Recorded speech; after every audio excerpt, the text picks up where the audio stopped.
Okay, guys, we need to talk. As a passionate fan of the series Helluva Boss, one of the most common arguments I see online these days is a battle between those who think Stolas is in the wrong, point blank period, and those who think Blitz is in the wrong, point blank period. Or conversely, that one of these characters is the clear good guy of their relationship situation, which I guess is a natural consequence to the series focusing so heavily on this pair in the last several episodes. And listen, I get it. I too have very strong opinions about certain characters, and even have a little trouble seeing the nuance in their stories at times. I just want to talk to him. Dad, this is ridiculous! I just want to talk to him. I just want to talk to him. I just want to talk to him. I just want to shoot him. But before we continue, I want to introduce myself to those uninitiated. I'm Haley Z. I'm a licensed therapist, an artist, a budding voice actress, and a maker of content about the Little Demon shows. If you like discussions of mental health and how it intersects with popular media, especially indie media, you're gonna really love it here, I promise. So leave a comment, stick around, and check out the vibe. My goal with this video is simple: to help bridge the gap between the Stolas and Blitz fans, and to help as many people as possible see both of these characters as nuanced portraits of humanity instead of one-dimensional profiles. Even though they're demons, yes, we know they're demons, but still. By this, though, I don't mean that you need to suddenly love or hate either of these characters, but rather respect their complex merits, I guess we'll say. To recap, let's briefly go over the story of how Blitz and Stolas came to be as a dyad. Yes, I'm going to use the word dyad because I'm a therapist and I'm obnoxious. As a child, Stolas' dad, Paimon, rented Blitz for a day from Blitz's dad, Buxo, to keep Stolas entertained for the day.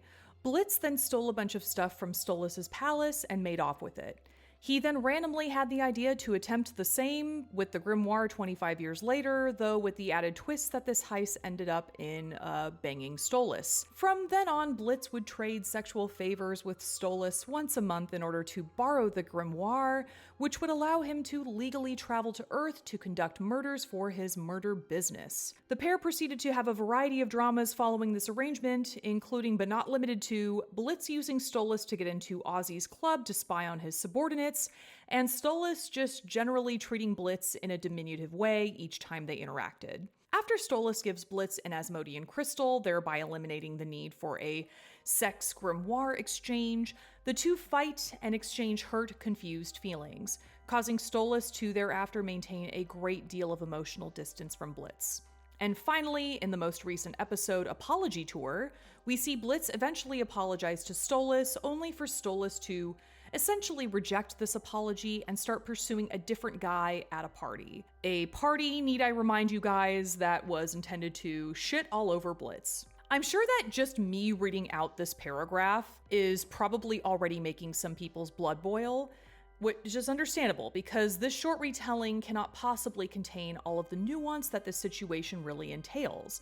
And I agree, it totally doesn't.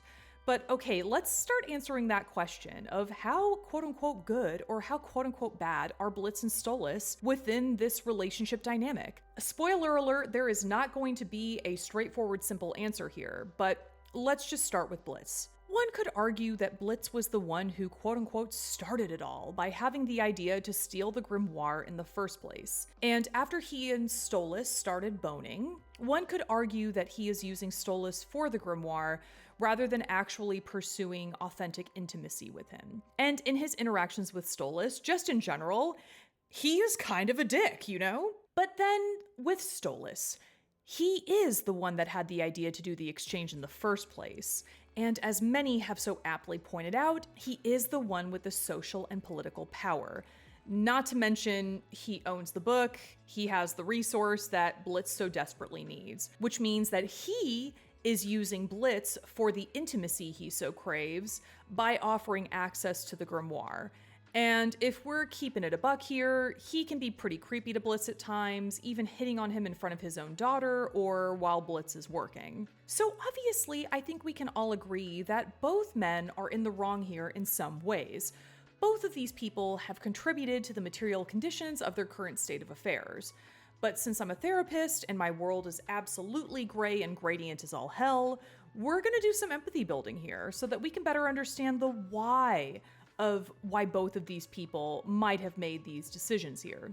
Let's go back to Blitz. This is a man who grew up having to constantly commit crime to survive. He experienced serious trauma as a young person through losing his mother, having a father who exploited him for his labor, and losing contact with his best friend over a fire that he accidentally started. He then also became estranged from his sister, presumably due to the fallout of this fire as well, although I'm hoping that in future episodes, we will learn more about Barbie Wire and why she has chosen to distance herself from Blitz. And listen, being a demon in hell living under all of these circumstances, Blitz didn't exactly have access to models for how to be a good person or share love with other people. He didn't really have anyone in his life who stuck around as a secure base or even a solid friend, let alone a caring romantic partner. He never learned how to love as an adult because he essentially reached adulthood without anyone giving him consistent love. And as for Stolas, while he certainly grew up with a whole lot more resources than Blitz, he also did not grow up with a diverse, positive set of role models for good behavior. His father, who is a total asshole,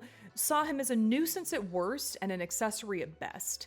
He was fixed up at an early age with an arranged marriage to a woman who treats him horrendously. We know nothing about who Stolas' mother was, but so far it doesn't seem like she was present for ill or for good. And if I can headcanon for just a minute here, his caregivers were probably a series of mistreated imp servants who did their best but could only go so far in teaching Stolas how to be a person, because his entire existence basically revolved around maintaining the hierarchical status quo of hell. Like Blitz, Stolas doesn't appear to have grown up with any consistent love. However, he did grow up with a financial, physical, and social security that most denizens of hell could only dream of. That said, his environment deliberately cut him off from any type of real growth, and thus he was never given the opportunity to understand how the world really works for people not designated Ars Goetia or Sins or anything like that. So, what is my opinion? Not as a poised, objective therapist, by the way, but just as a fellow human appearing on your screen today, I have some thoughts. So to be honest, I've been vocal in the past about my disdain for Stolas' misuse of his extreme privilege regarding the Blitz situation, and I think most people agree with me on that. But maybe I should also clarify too that I don't just automatically excuse Blitz just because he lacks socio-political power. The dude is kind of a dick and is fucking horrendous at accessing his feelings, which leads him to hurt others quite frequently. Now, as for more detail on why I feel this way, why I think it's happening, allow me to shamelessly plug my video about Blitz's disorganized attachment. But as I mentioned in a comment on that previous video, I also do admittedly have a bias towards Stolas in particular, because I grew up around a lot of rich people. I grew up around a lot of rich people who used money and status to frankly exploit people or look down on people who had less. And a lot of these people also willfully did not seem to understand how others experienced the world and didn't want to make an effort to do so. This is a bias I am clear about and I'm owning, and I also want to say for the record, I don't just like hate rich people, and I want to also make it very clear that I also grew up in a very comfortable family, and I don't ever want to hide that from you guys because that would be weird if I just pretended like I didn't grow up with any money at all. But as I've grown to look at the world and find out more about the world and its inequities and how other people live, I guess I always do think about power and privilege as part of the equation, even though they are not the end-all be-all of everything. That said, I recognize that both of these people in this dyad did not have good role models or good access to information growing up, and both Stolas and Blitz lacked a key thing for all living beings, or humanoid human ones, which is love. And I hope that if anything, this video is a reminder to us all that regardless of who we are and where we came from, we do all need love in some form, whether that's through family or chosen family, friends, a partner if we happen to desire one, because not everybody does. I believe that we would all benefit from investing in other people to find love in our lives. And I guess that's kind of like the corny genesis of this whole damn thing.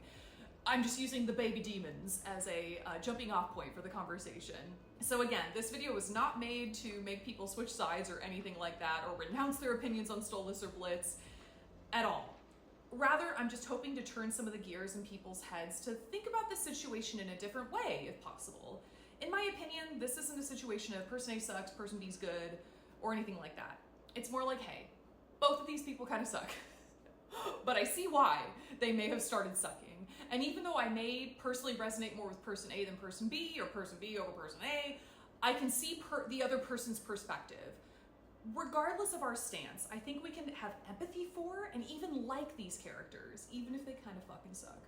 And as I always like to say, this is the beauty of exploring this in fiction.